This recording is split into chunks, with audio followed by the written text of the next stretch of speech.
할렐루야! 아멘. 감사합니다. 사랑하는 성도 여러분, 드디어 3일 저녁 예배 시간이 되었습니다. 여러분은 이 예배 시간을 많이 기다리셨습니까? 뭐야, 아직 화요일이야? 빨리 수요일이 돼야 예배를 드릴 수 있는데, 그렇게 기다리셨죠? 예. 그렇게 기다리는 마음이 있는 성도는 하나님을 사랑하는 마음이 더 큰 성도일 것이고, 그리고 영적으로 하나님 나라에 훨씬 가까이에 서 있는 성도일 것입니다. 그게 중요한 것이죠. 오늘 목사님께서 무슨 말씀을 하실까 궁금해 하는 것은 이상한 일이 아닙니다. 오히려 건강한 일이죠. 오늘 목사님께서 어떤 본문, 어떤 주제, 그리고 그 주제를 가지고 어떤 감동의 말씀을 주실까, 그런 곳에서 관심을 가지는 것은 너무나 당연한 일입니다. 그런데 이제 다르고 다르다고, 오늘 목사님 말씀이 은혜가 될까? 또 너무 길면 어떡하지? 여러분 어때요? 듣기에 느낌이 똑같습니까? 많이 다르죠. 전자는 오늘 어떤 말씀을 주실까? 오늘도 말씀 들을 수 있어서 참 좋다. 이런 긍정적인 모습이고, 뒷부분은 오늘 은혜가 될까? 너무 길면 어떡하지? 뭔가 예배와 말씀 듣는 일에 대해서 즐거움이 아니고 뭔가 우려, 그 다음에 짜증, 염려, 그런 마음이 느껴지는 그런 표현이죠. 어떤 마음이 담겨지는 표현을 우리가 하면 좋을까요? 긍정적인 마음의 표현이 되면 좋을 것 같습니다. 하나님께 예배를 드리는 것이 저는 참 좋습니다.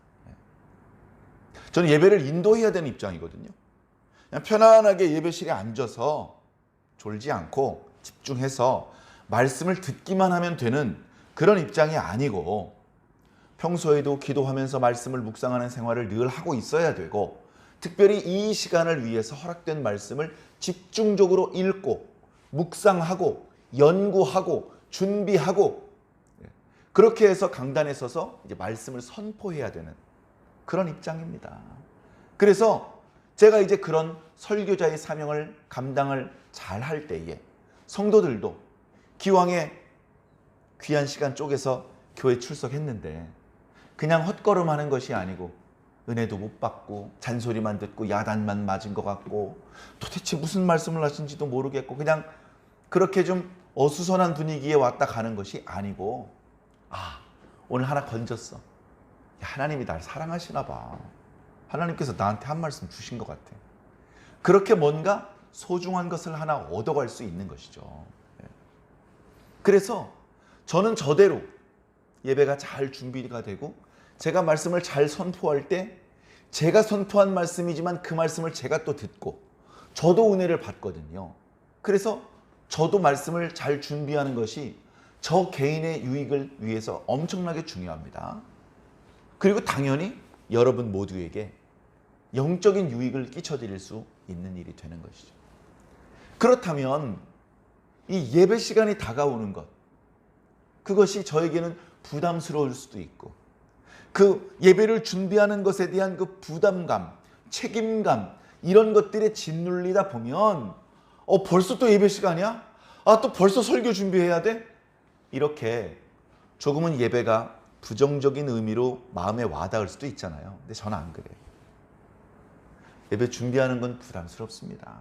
허투루 준비하면 안 되잖아요. 열심히 한다고 하면서도 많이 부족한데, 원래도 이렇게 부족한 사람이 허투루 준비하면 얼마나 부실해지겠습니까? 그러면 안 되기 때문에 항상 긴장하고 말씀을 준비할 때 나름대로 최선을 다하는데, 그렇게 말씀을 준비하고 예배를 준비하는 것이 상당히 부담스럽고 마음에 눌림이 있을 텐데도 전 예배가 마냥 좋아요. 심지어 예배 시간이 이제 얼마 안 남았어요. 잠시 후면 기도하고 말씀 선포해야 되는데, 오늘 어떤 주제의 말씀을 선포할지 아직도 정리가 안 되어 있고, 예를 들어서 아직도 준비가 안 되어 있어요. 그러면 막 예배 시간이 막 즐겁고 설레이고 이게 아니고 두근두근 할 거 아닙니까? 오늘 실수하면 어떡하지? 아, 하나님 앞에 예배 제대로 드려야 되는데. 그런데요, 그런 예배와 설교를 준비하는 부담감보다 예배 시간을 통해서 하나님을 만나는 즐거움이 더 커요. 왜 그런지 모르겠어요. 커요. 크고 정말 감사한 것은 예배를 준비할 때 하나님이 많이 도와주세요. 그래서 지금까지 한 번도 들어보지 못한 탁월한 설교, 그런 건 아니에요. 그런 걸 전 바라지도 않아요. 하나님께서 주시면 감사한 건데, 그런 건 오히려 저를 교만하게 만들 수 있고 병들게 만들 수 있어요. 약간 부족한데 하나님께서 채워주셔서, 하나님께서 채워주지 않으셨다면 도저히 예배가 될 수 없고 설교가 될 수 없을 그런 부족한 그릇이 은혜가 되게, 예배가 하나님 앞에 영광을 돌리게 되었을 때 하나님께서 채워주셨고, 그것을 뼈저리게 느끼고, 야, 이건 다른 이유가 있을 수 없어, 하나님께서 해주신 거야, 그런 것들을 체험하면서 오히려 감격할 수 있는 것이죠. 제가 그래서 한번 생각을 해봤습니다. 엄마를 너무 사랑하는데 시집 와가지고 시어머니 섬기다 보면 친정엄마 보고 싶다고 횡 갔다 올 수가 없어요.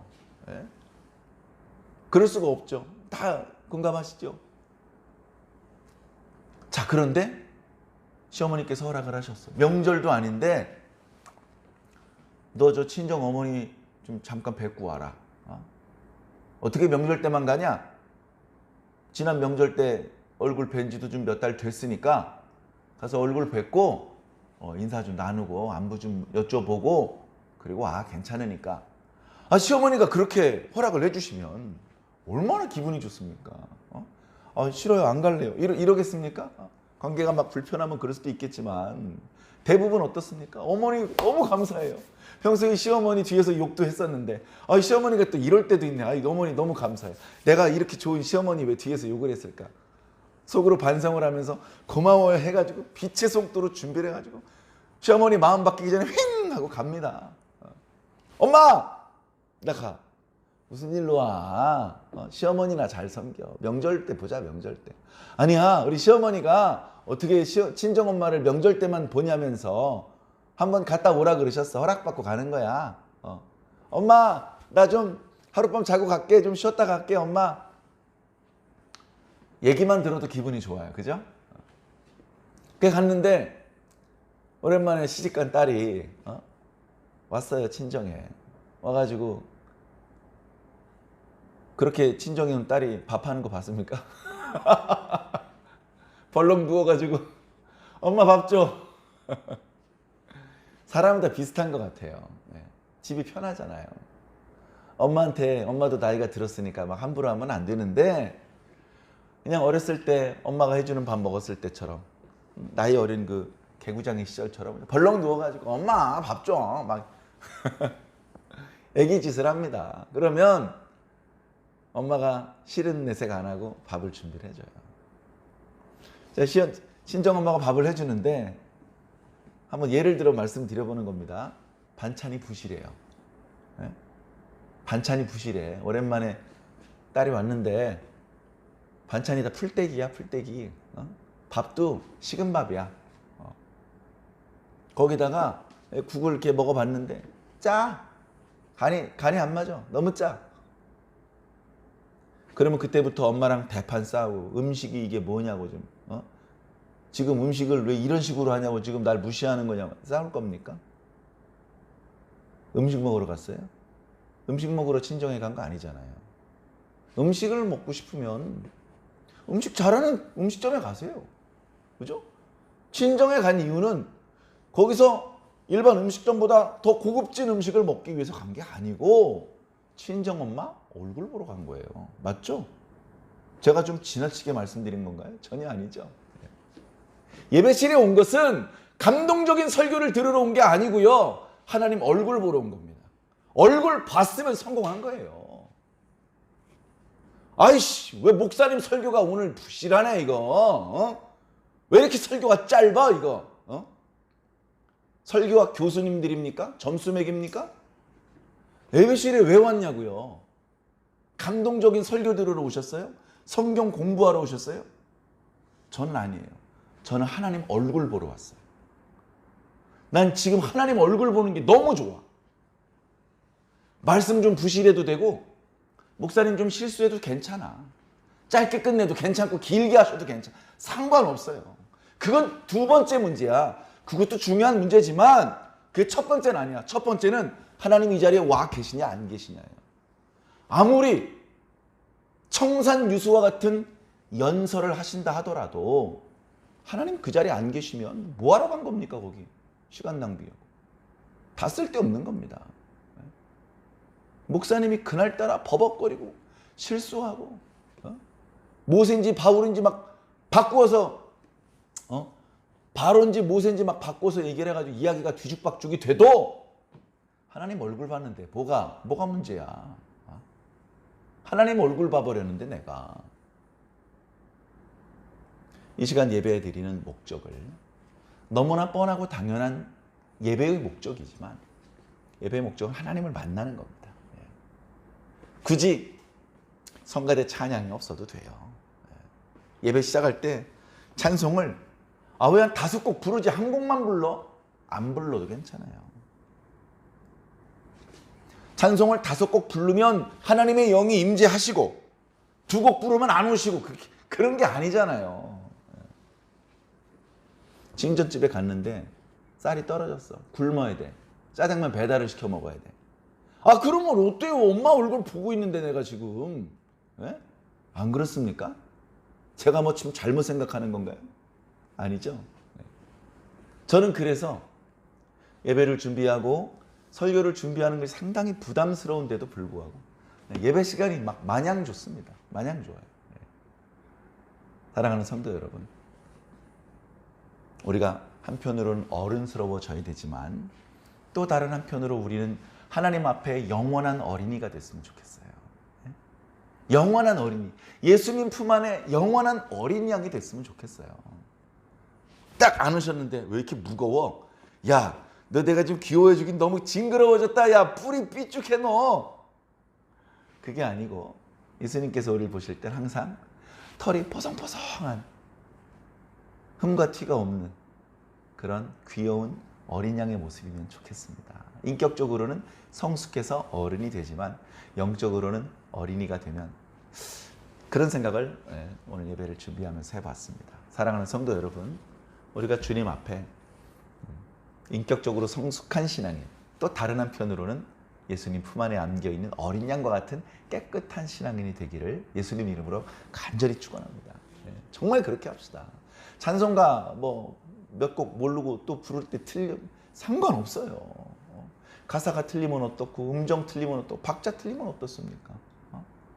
우리가 무슨 음악 교수님 앞에 점수 그 채점 받는 그런 시간입니까? 아니잖아요.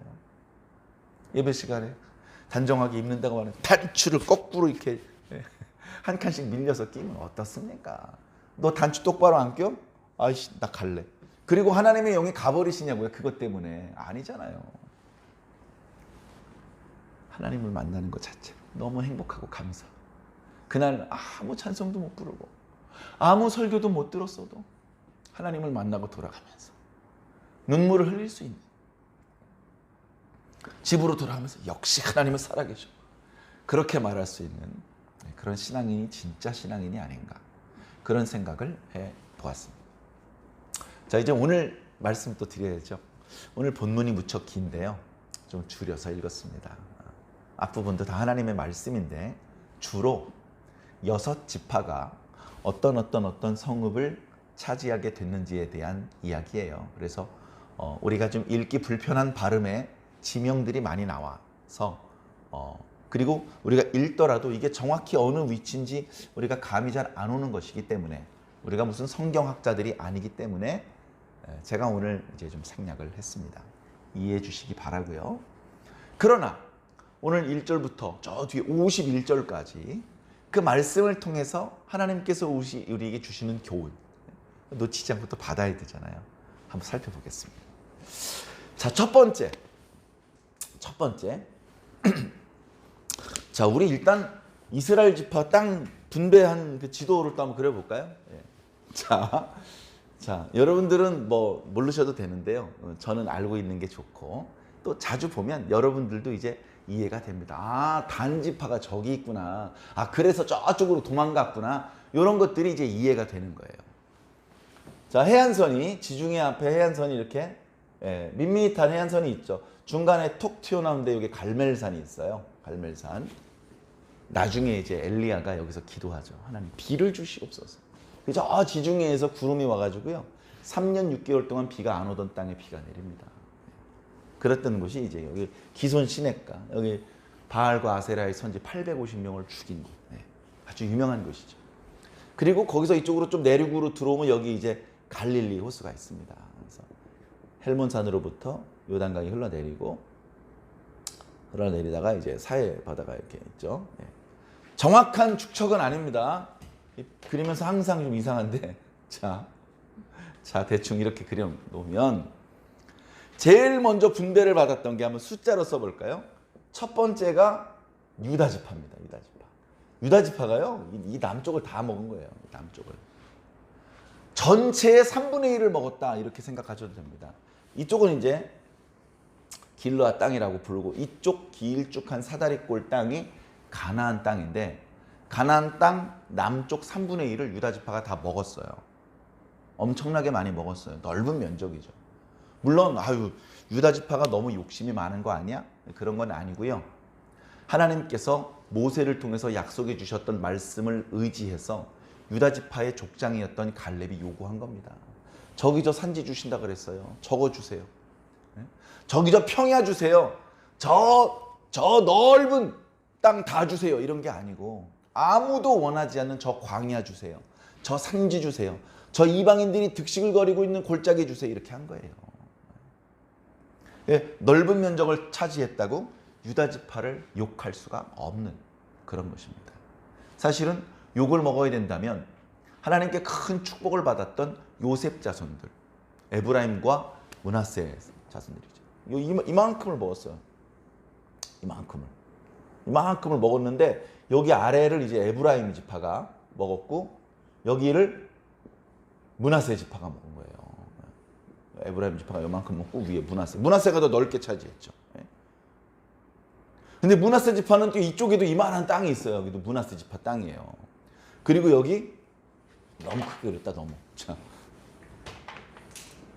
자, 여기 이제 갓 지파가 있고, 여기 이제 르우벤 지파가 있는 거예요. 자, 이렇게 됐는데 나머지 7지파가 땅을 분배받을 생각을 안 하고 있어. 그래서 여기 땅 대부분의 지역을 이미 점령했기 때문에 여기 길갈에 있던 언약궤를 옮겨서 실로 땅으로 옮깁니다. 실로 땅에 다시 언약궤를 참 세팅을 해놔요. 거기서 꽤 오랜 기간, 최소 400년 이상 그 자리에 있습니다. 그렇게 이제 옮겨놓고 거기로 땅 분배의 소극적인 7지파를 여호수아가 불러요. 지난주 우리 수요일 저녁에 들었던 말씀이죠. 부른 이유는 뭡니까? 왜 이렇게 땅을 빨리 분배를 받아야 정복을 하고 이렇게 할 건데 왜 안 하는 거야? 근데 유다 지파하고 에브라임 지파, 므낫세 지파 이야기를 들어보니까 분배를 받아서 가보니까 빈 땅이 아니고 거기서 또 목숨 걸고 싸우는 전투가 있다는 거예요. 만만치 않더라는 거예요. 유다 지파는요, 그 이방인들을 격파했어요. 거의 예루살렘 언덕에 여부스 족속을 제외하고는 거의 다 격파를 한 거예요. 그런데 에브라임 지파는 그 이방인들을 격파할 수 있는 충분한 힘이 있는데 격파를 일부러 안 해. 살려둬. 명백한 율법 위반입니다. 하나님의 명령을 어기는 것이죠. 근데 이유가 있어요. 그 사람들을 다 죽이거나 쫓아내지 않고 종으로 부리려고 하고 그런 욕심을 품다 보니까 하나님의 명령을 거역하는 겁니다. 그리고 여기 므낫세 지파는 그 땅에도, 므낫세 지파가 분배받은 땅에도 이방인들이 많이 남아 있었는데 그들을 물리칠 힘이 없어. 용맹하게 공격을 해야 되는데 어설프게 비비다 보니까 맨날 깨지는 거예요. 그리고 말씀을 잘 보니까 나중에 그들을 충분히 압도할 수 있는 힘을 얻은 이후에도 일부러 안 쫓아내요. 왜요? 에브라임 지파랑 똑같이 그들을 쫓아내거나 죽이지 않고 종으로 부리려고. 언제 종으로 부리라고 말씀하셨습니까, 하나님이? 언제? 물 깃는 일, 장작 패는 일은 시켜도 된다고 했습니까? 언제? 남겨놓지 않아야 된다. 내쫓을 수 있으면 내쫓고 안 나가겠다고 하면 죽여서라도 그 땅에서 없애야 된다. 이게 하나님의 움직일 수 없는 말씀이거든요. 그걸 자기들 멋대로 움직이는 거예요. 하나님께 큰 축복을 받은 요셉 자손들입니다. 요셉이 얼마나 하나님의 사랑을 받았습니까? 그래서 다른 형제들보다 두 분깃을 받은 거예요. 이스라엘 12지파 중에 2지파를 요셉 자손들한테 준 겁니다. 그렇게 복을 받았으면 복받은 자다운 모범적인 모습을 보여줘야 돼요.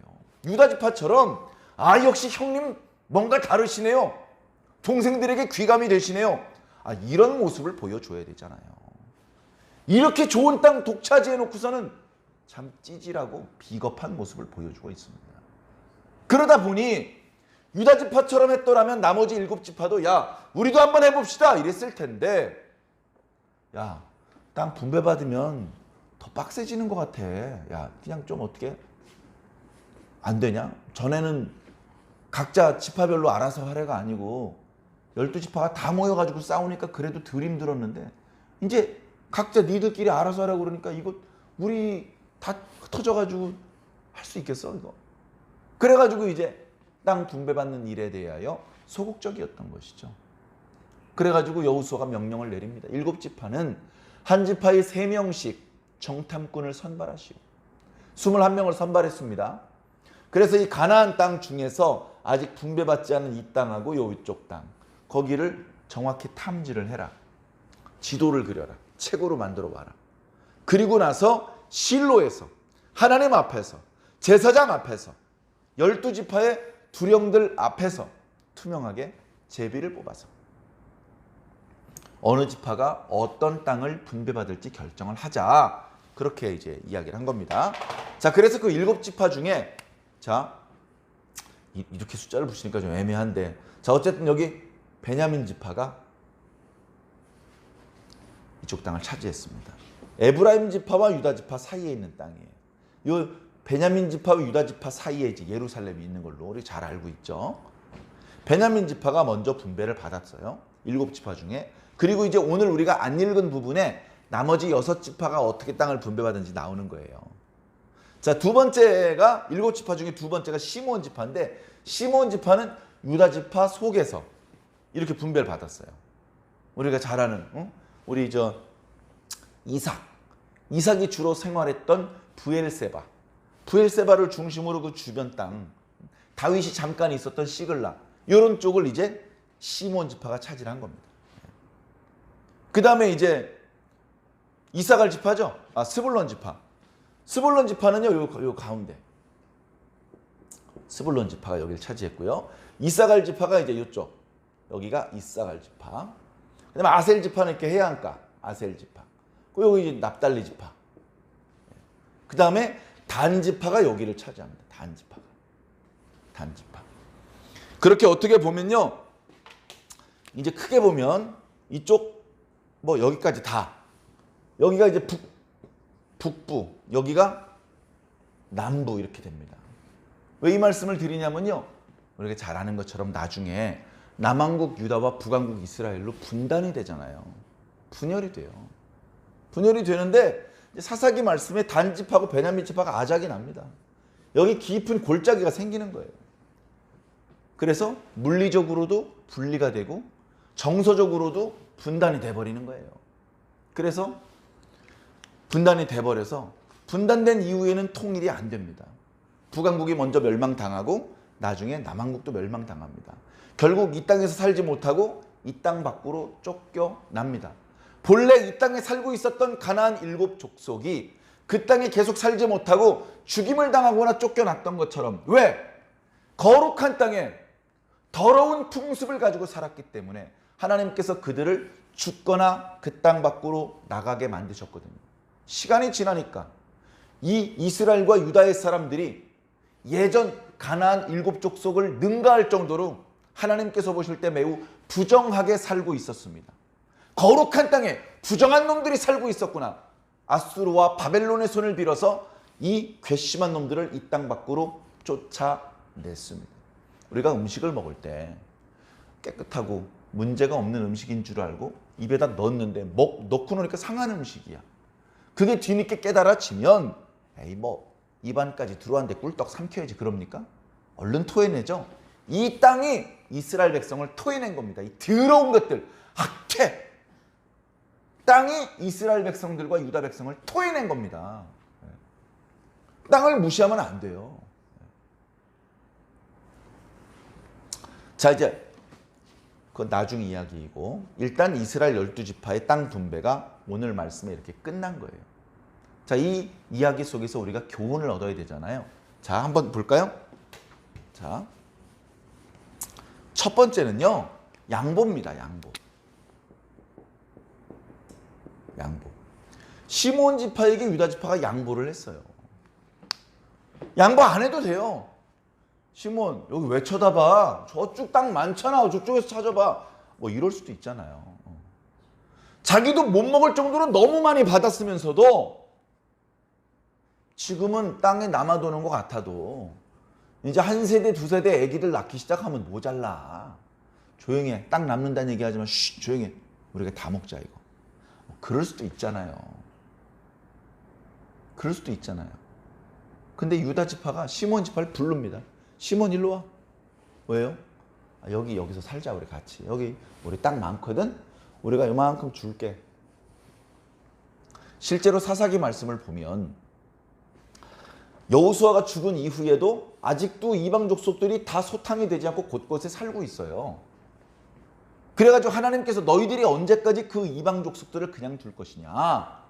빨리 그 이방 족속들을 소탕하고 그 땅을 온전히 지배하도록 해라.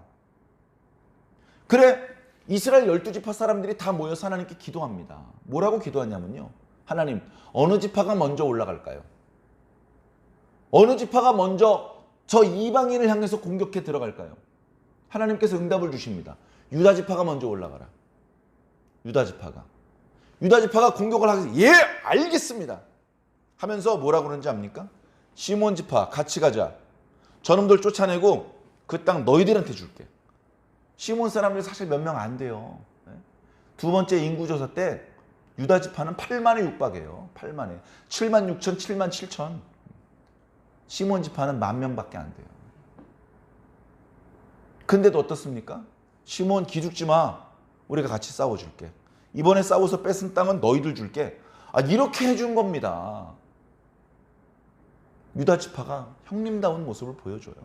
형님다운 모습.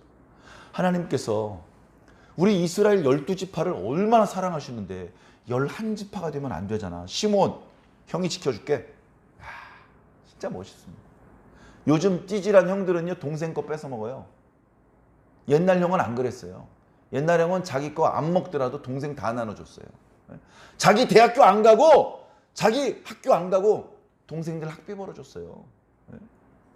동생들 죽을까 봐 연탄벌 갈고요. 옛날 형님들 누님들은요 정말 아버지 어머니 노릇했어요. 유다 지파가 지금 그 역할을 하는 거예요. 또 양보해 또.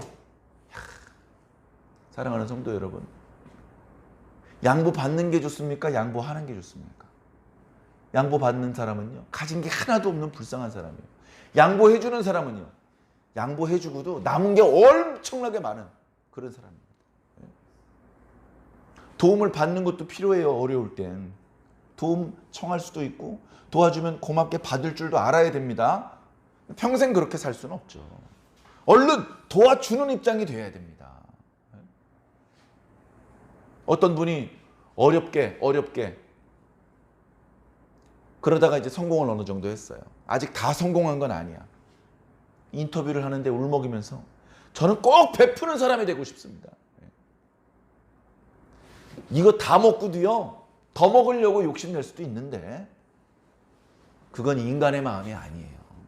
짐승도 배부르면 지나가는 토끼 안 건드립니다. 사자도 배가 부르면.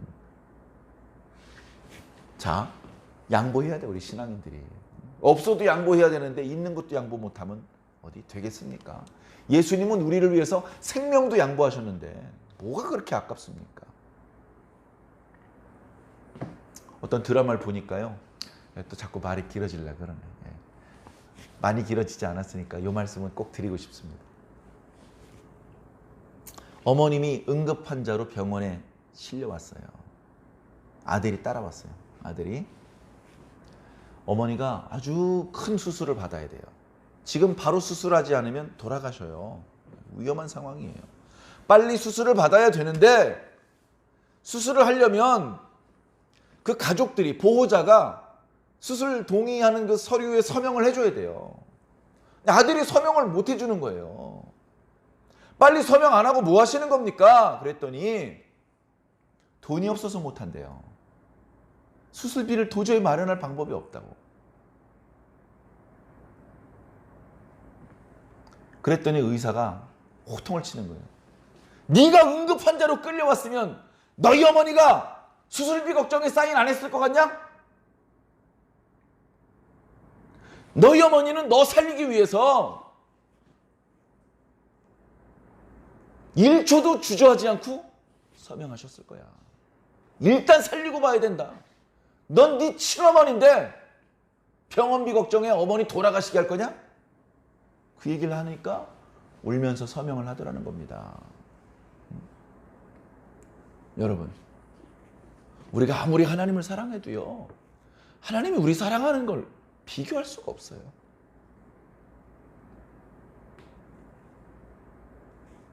더 뜯어낼 생각만 하지 말고 뭘 더 드릴 수 있는지를 생각해 주시면 좋을 것 같습니다. 자, 두 번째는요. 두 번째는 겸손이에요. 겸손. 무슨 갑자기 겸손인가? 오늘 말씀이요. 48절까지 단지파가 분배받는 이야기로 일단락돼요. 근데 그걸로 끝나는 게 아니야. 그걸로 끝나는 게 아니고 맨 마지막에 분배받지 못한 여호수아가 분배받는 이야기가 나와요. 여호수아가 어떤 사람입니까?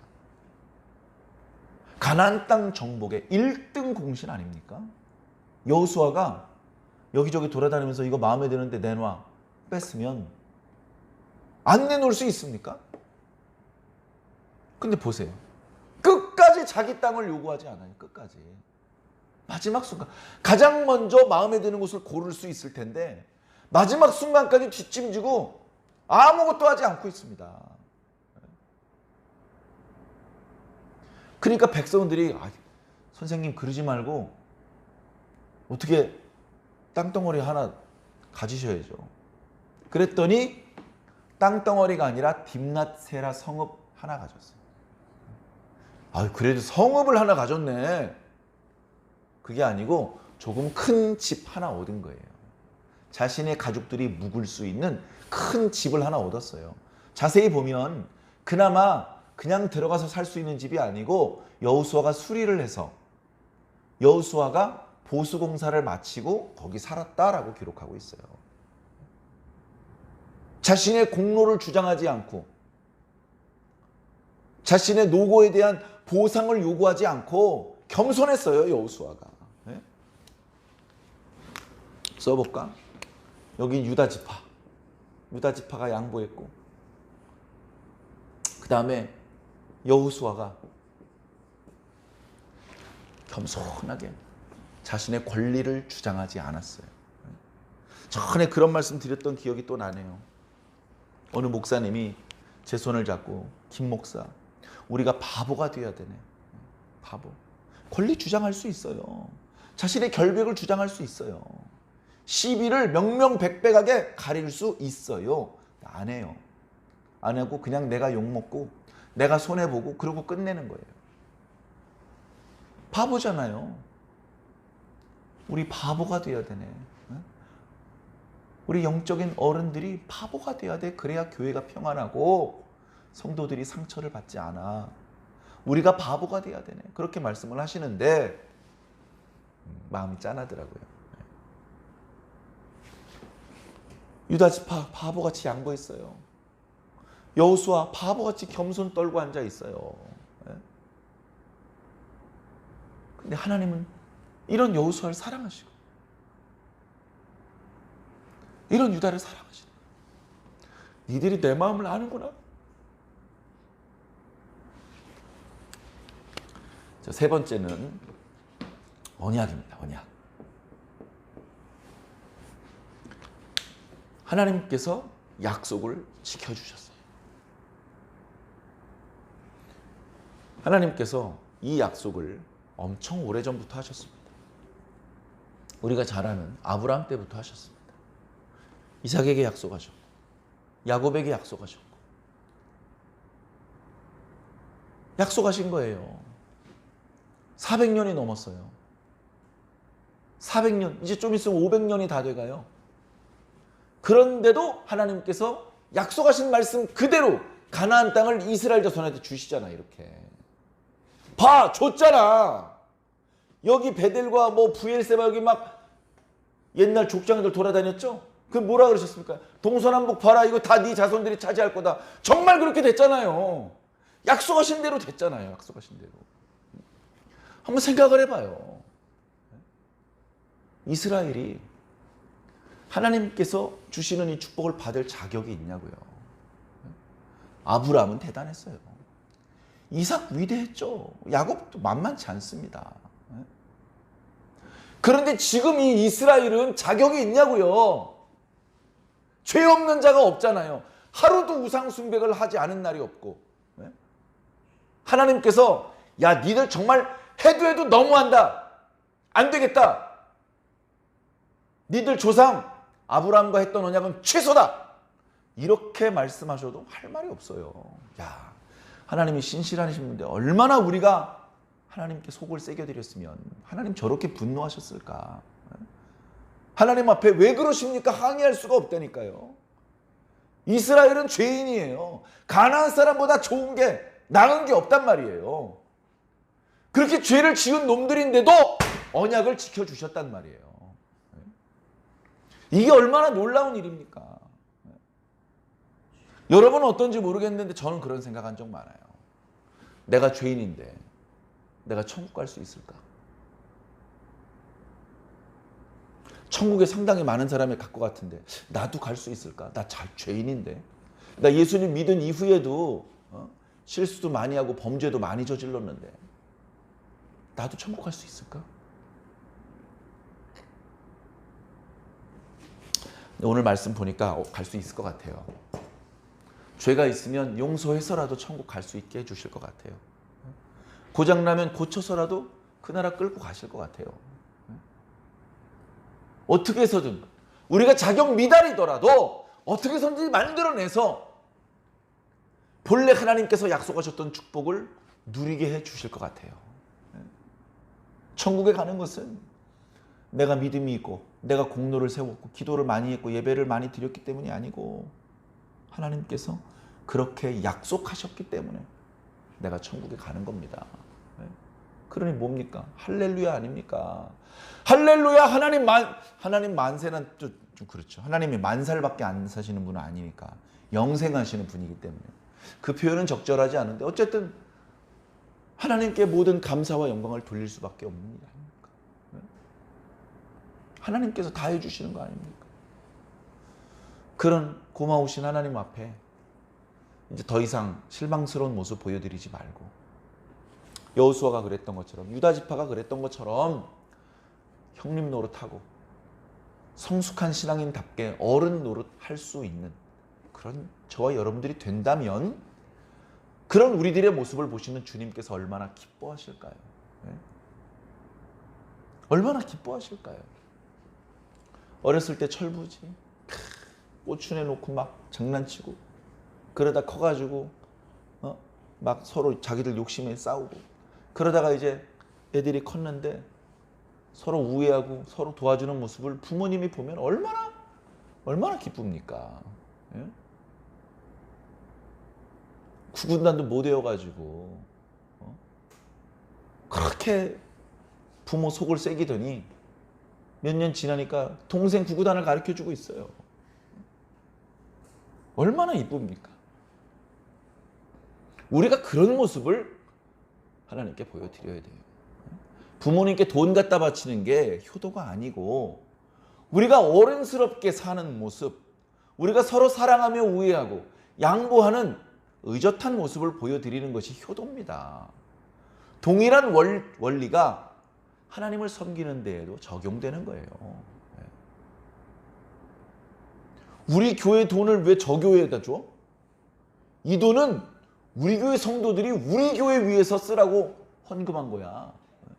그렇게 주장할 수 있잖아요. 틀린 말 하나도 없잖아요. 목사님이 교인들 설득하고 장로님들 설득해서 어떻게든 저 교회를 도와주자고, 그 목사님의 뜻을 이해하고 아이고 목사님이 그렇게 생각하신다면 해야죠. 그렇게 또 따라주고, 그런 교회가 멋있는 교회 아닙니까? 그렇게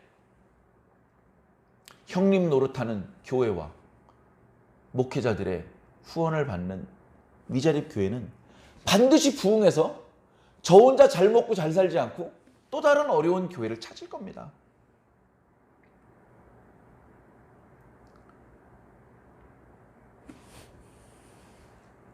본 대로 하는 거죠. 배운 대로 하는 겁니다. 그게 교회의 모습이고 그게 하나님의 자녀의 모습입니다. 우리가 하나님께 그런 모습을 보여드려야 됩니다. 지금은 많이 부족하지만 저도, 그리고 우리 교회도 꼭 그런 어른스럽고 또 맏형만 할 수 있는 그런 모습을 보여드릴 수 있기를 간절히 소망해 봅니다. 하나님 나라 가기 전에 이 땅에 있는 동안에 꼭 그런 역할도 한 번쯤 해보면 참 좋겠다. 그런 생각을 한번 해봅니다. 사랑하는 성도 여러분, 근심하지 마시고 두려워하지 마시고 그저 오늘 이 자리에 오셔서 우리 얼굴을 보아주시는 하나님께 감사하며 그렇게 예배를 드리고 그렇게 신앙생활을 이어나가다 보면 우리도 모르게 하나님께서 이 모양 저 모양으로 채워주시고 또 성장시켜주시고 그런 은혜를 거듭 경험하게 될 것이고, 그러다 보면 우리가 맡고 있는 역할 자체가 지원을 받는 역할에서 지원을 해주는 역할로 그렇게 또 달라지지 않겠습니까? 그렇게 해주시면 감사, 그렇게 안 해주셔도 하나님 뜻대로 모든 것들을 아름답게 하시고 합력하여 선을 이루게 하실 것을 믿고 너무 조급하게 마음 먹지 말고 너무 자기적으로 억지로 무리하게 무슨 일을 만들어내려고 하지 말고 자연스럽게 기도하면서 마음에 떠오른 것을 구체적으로 실천해보고 또 자연스럽게 하나님께서 이 모양 저 모양으로 돕는 손길을 붙여주시는 것을 느끼면서 그렇게 하나님과 소통해 가면서 가는 것이죠. 그렇게 가다 보면 어떤 때는 변변한 성장 없이 제자리 걸음을 하는 것 같이 느껴질 때도 있을 것이고 어떤 때는 어지러울 정도로 빨리 움직이는 그런 때도 있을지 모르겠습니다. 그러나 변하지 않는 것은 하나님께서 우리와 함께 하신다는 것이죠. 그런 놀라운 은혜와 축복이 영원히 저와 여러분을 떠나지 않으시기를 예수님 이름으로 간절히 축원합니다.